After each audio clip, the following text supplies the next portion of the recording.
Racist cop stops Michael Jordan. What unfolds will leave you speechless.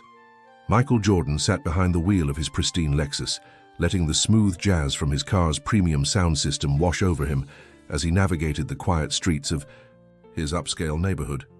The exclusive suburban community had been his home for years, a testament to his legendary status in basketball and his countless achievements that had inspired millions worldwide.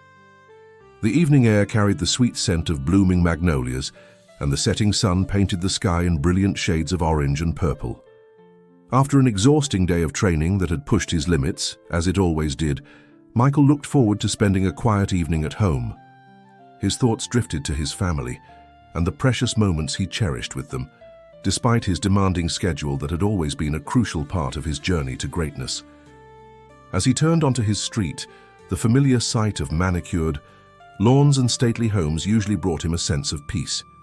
Tonight, however, something felt different. The usually welcoming atmosphere of his neighborhood seemed charged with an unexplained tension. Michael noticed a few curtains twitching as he drove past, and neighbors who typically waved now hurried inside their homes. The changes had begun subtly. At first, it was just whispers at community meetings and sideways glances at neighborhood gatherings. Despite his legendary status, his numerous championships and his contributions to society, some residents seemed unable to see past their own prejudices. Michael had always handled these situations with the same grace and dignity that had characterized his professional career, focusing instead on being a positive role model for everyone around him. The flash of red and blue lights in his rearview mirror came as an unwelcome surprise. Michael had been driving well within the speed limit, his mind focused on the peaceful evening ahead. As he pulled over, he couldn't help but think about all the similar experiences he'd faced throughout his life, even as he rose to become one of the most recognized athletes in the world. The approaching officer's demeanor was cold and authoritarian, a stark contrast to the respect Michael usually received. "Your vehicle matches the description of one reported stolen in the area," came the curt explanation. Despite the obvious absurdity of the situation, the words hung in the air, heavy with implications that Michael had confronted too many times before. As he sat there, hands visible on the steering wheel as he'd learned to do long ago, memories of similar experiences throughout his life flooded back. Each incident had strengthened his resolve to fight against prejudice, not just for himself, but for all those who faced similar treatment without having the platform to speak out. The following morning, Michael's phone buzzed constantly with messages from teammates, friends, and media outlets who'd heard about the incident. Local social media channels were already alive with discussions, some defending the police's right to investigate suspicious activities, while others expressed outrage at the obvious profiling of a respected community member and sports icon. Rather than letting the incident fade away, Michael saw an opportunity for meaningful change. He'd spent years using his platform to inspire young athletes. Perhaps now it was time to address the deeper issues that persisted, even in supposedly progressive communities. The basketball court had taught him that transformation often required facing challenges head-on with determination and strategy. After consulting with his family and closest advisors, Michael decided to speak out. It wouldn't be about pointing fingers or assigning blame, but rather about opening a dialogue and finding ways to build genuine connections between all members of the community. He believed that real change started with understanding, and understanding began with honest conversation. As he finally arrived home that evening, Michael caught sight of his reflection in the rearview mirror. The face looking back at him wasn't just that of a basketball legend or a wealthy resident of an exclusive neighborhood. It was the face of a man who had overcome countless obstacles through determination and dignity, and who now had the opportunity and the responsibility to help others do the same. The press conference room was packed to capacity as Michael Jordan stepped up to the podium. The familiar sea of cameras and reporters' faces brought back memories of countless post-game interviews, but today was different. Today wasn't about basketball statistics or championship rings. It was about something far more fundamental to society's fabric. "I stand before you not just as a basketball player," Michael began, his voice carrying the same quiet confidence that had made him a leader both on and off the court. "I'm here as a member of this community, as a father, and as someone who believes in the power of positive change. What happened to me last week wasn't an isolated incident. It's a reflection of deeper issues that affect many people in our society." As he spoke, Michael shared stories from his journey, the challenges he'd faced growing up, the mentors who'd believed in him, and the responsibility he felt to create positive change. He talked about his experiences in the neighborhood, both positive and negative, and his vision for a community where everyone could feel truly at home. The personal touch resonated with the audience, helping them see beyond the sports icon to the human being who had faced and overcome numerous obstacles. Local community leaders sat in the front row, their expressions ranging from concerned to supportive. Among them was Linda Matthews, president of the Neighborhood Association, who had initially resisted the idea of addressing the incident publicly, but now found herself questioning long-held assumptions. Beside her sat Officer Rodriguez from the police department's Community Relations Division, who had reached out to Michael's team immediately after hearing about the incident. "This isn't about placing blame," Michael continued, his words measured and thoughtful. "It's about recognizing that we all have a role to play in creating the kind of community we want to live in. Change doesn't happen overnight, but it starts with honest dialogue and a willingness to examine our own biases." The impact of Michael's words rippled through the community. His story sparked numerous conversations about prejudice and privilege, about the disconnect between public achievement and private treatment, and about the work still needed to create truly inclusive communities. Social media exploded with support as people shared their own experiences and pledged to work toward positive change. In response to the incident, Michael announced the creation of a new community initiative focused on breaking down barriers and building understanding. The program would include regular forums for open dialogue, educational workshops, and youth mentorship opportunities. Several of his corporate sponsors had already pledged support, seeing the value in promoting genuine community development. "Basketball taught me that the greatest achievements come through teamwork," Michael explained, as he outlined his vision for the initiative. "The same principle applies here. We need everyone working together, residents, law enforcement, community leaders, to create lasting change." Officer Rodriguez took the opportunity to announce new police department initiatives, including enhanced training programs and community engagement efforts. The changes wouldn't happen overnight, but the foundation was being laid for genuine transformation within the department and the community at large. As the press conference concluded, Michael found himself surrounded by well-wishers and supporters. Among them was James Turner, a young local activist who had been working tirelessly for years to address similar issues. "Your voice adds weight to what we've been saying all along," James said, shaking Michael's hand. "Sometimes it takes someone of your stature to make people listen." Back home that evening, Michael sat in his study, reviewing the day's events and the commitments made. His wife Juanita entered quietly, placing a hand on his shoulder. "You've started something important," she said softly, "but you know this is just the beginning." Michael nodded, thinking of the long road ahead. The press conference had been successful beyond expectations, but real change would require sustained effort and commitment from everyone involved. He picked up a family photo from his desk, reminded of the legacy he wanted to leave not just as an athlete, but as someone who helped push society toward positive change. The community center bustled with activity as Michael Jordan walked through its doors. Just 3 weeks after his press conference, the space had been transformed into a hub of dialogue and change. The basketball court where he often practiced now served a dual purpose, not just for sports, but as a gathering place where barriers between different community members began to dissolve. Today marked the first official meeting of the Jordan Community Initiative, and the turnout exceeded all expectations. People from every corner of the neighborhood filled the seats, their presence a testament to the impact of Michael's call for change. Among them sat Sarah Martinez, the officer who had initially responded to the incident, now serving as a liaison between the police department and the community. When I started playing basketball, Michael began, addressing the packed room, I learned that success isn't just about individual talent. It's about lifting your entire team. Today, our team is this community, and our goal is creating lasting change. His words carried the same intensity that had made him a legend on the court, but now channeled toward a different kind of victory. The initiative's first programs were already taking shape. Local business leaders had pledged internships and job opportunities for underrepresented youth.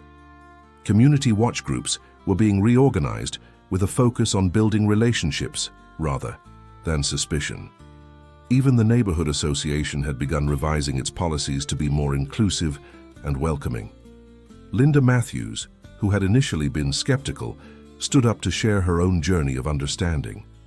"I've lived here for 30 years, she admitted, her voice trembling slightly, "and I'm only now realizing how many of my neighbors I've never truly known." Her candor sparked a wave of similar confessions and conversations as others began to examine their own biases and assumptions. The afternoon's discussions were occasionally uncomfortable, but always productive. Michael had insisted on creating a space where people could speak honestly about their experiences and fears without judgment. As different community members shared their stories, patterns of misunderstanding and prejudice began to emerge, but so did opportunities for connection and growth. Officer Rodriguez presented the police department's new training initiatives, developed in consultation with community leaders. "We're not just changing procedures," he explained. "We're changing the culture of how we interact with our community." The programs included regular workshops on implicit bias, de-escalation techniques, and cultural competency training. As the meeting progressed, Michael noticed something remarkable happening. People who had never spoken to each other before were exchanging phone numbers. Parents were arranging play dates for their children. Business owners were discussing partnerships. With community organizations, the walls that had divided the neighborhood for so long were beginning to crumble. James Turner, the young activist who had approached Michael after the press conference, now led a youth advisory committee. "The kids in this community need to see that change is possible," he explained, outlining plans for mentorship programs and leadership development workshops. "They need to know that their voices matter." The initiative also attracted attention from neighboring communities. Representatives from other districts attended the meeting, eager to learn how they could implement similar programs. Michael's vision was expanding beyond his own neighborhood, touching lives across the city and potentially beyond. As the day drew to a close, Michael gathered with a smaller group of community leaders to discuss next steps. The energy in the room was electric with possibility. Plans were made for regular forums, cultural celebrations, and joint community projects. Each suggestion built upon the last, creating a comprehensive framework for sustainable change. Walking. Home that evening, Michael passed the spot where he had been stopped just weeks ago. The memory still stung, but it had been transformed into a catalyst for positive change. He thought about all the people who had shown up today, each bringing their own hopes and fears, each willing to take a step toward understanding. His phone buzzed with messages from other NBA players, expressing support and asking how they could get involved in similar initiatives in their own communities. Michael smiled, knowing that the ripples of change were spreading far beyond his neighborhood. This was bigger than basketball, bigger than any single incident. It was about creating a legacy of positive transformation that would impact generations to come. 6 months into the Jordan Community Initiative, the changes in the neighborhood were undeniable. What had started as a response to a single incident had blossomed into a movement that touched every aspect of community life. On this particular autumn morning, Michael stood at the window of his home office watching as children of different backgrounds walked to school together, their parents chatting amiably, a sight that would have been rare just months ago. The initiative's success had exceeded even Michael's optimistic expectations. Local businesses reported increased collaboration and community engagement. The police department's new training programs had become a model for other precincts.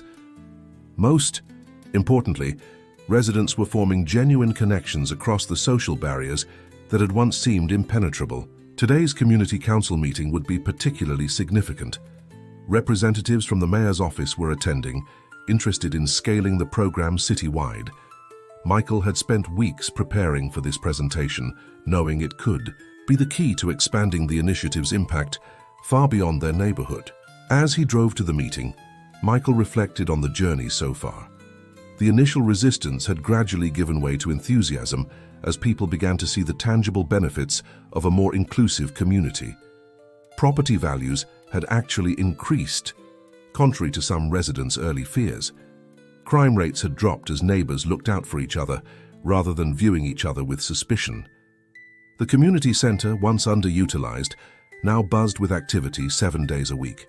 Youth programs flourished, bringing together children from different backgrounds in sports leagues, tutoring sessions, and cultural exchanges. The building itself had been renovated through a collaborative effort of local businesses and residents, symbolizing the community's transformation. When we started this journey, Michael addressed the assembled group, including the mayor's representatives. Some people thought we were just responding to a single incident, but what we've created here is something much more powerful. A template for how communities can grow stronger through understanding and cooperation. The presentation included testimonials from various community members. Officer Martinez spoke about the dramatic improvement in police-community relations. Local business owners shared stories of increased patronage and collaboration. Parents described how their children were forming friendships across social boundaries that had once seemed fixed and unchangeable. Yet the most powerful moment came when Linda Matthews, the former skeptic, presented data showing the initiative's concrete impact. Property crimes had decreased by 30%. Community event participation had tripled.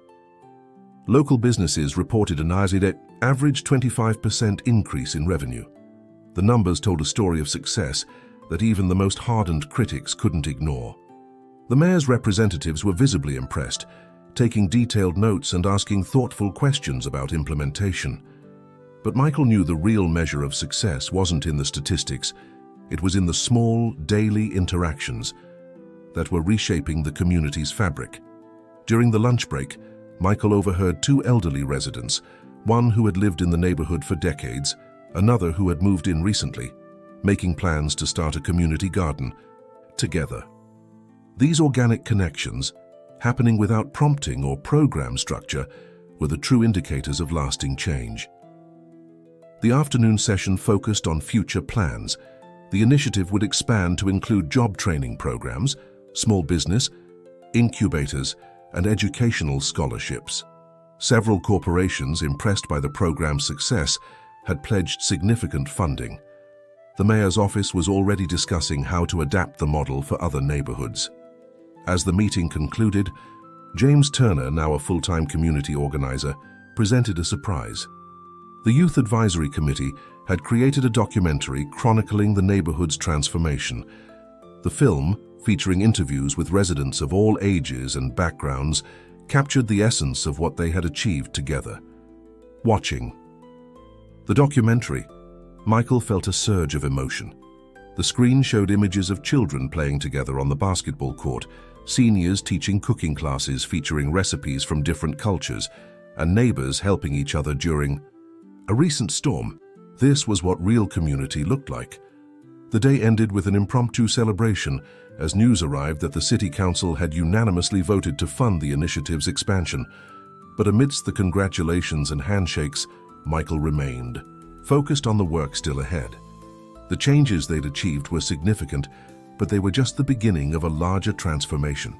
1 year to the day after the incident that had sparked a movement, Michael Jordan stood on a makeshift stage in the community center's newly renovated gymnasium. The space was filled beyond capacity, with people spilling out into the hallways and courtyard. This wasn't just a local gathering. Television crews from major networks were present, and representatives from communities across the country had traveled to witness what many were calling a model for social transformation. But the biggest surprise of the evening was still to come. As Michael prepared to address the crowd, he held in his hands a document that would change everything.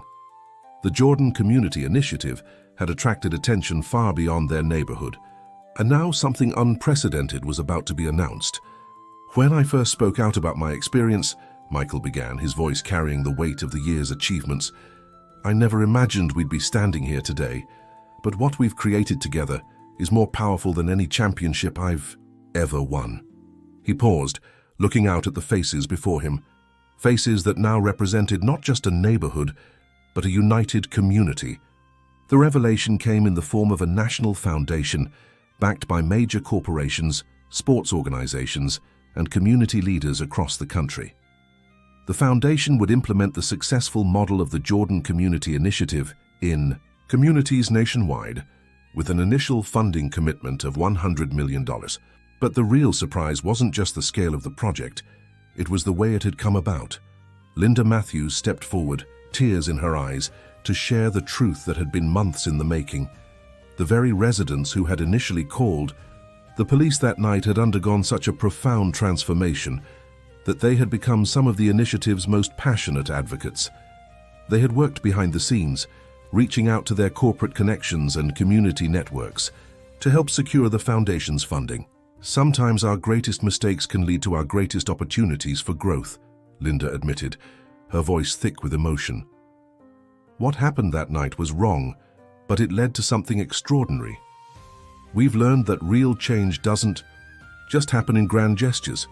It happens in daily interactions, in changed minds and opened hearts.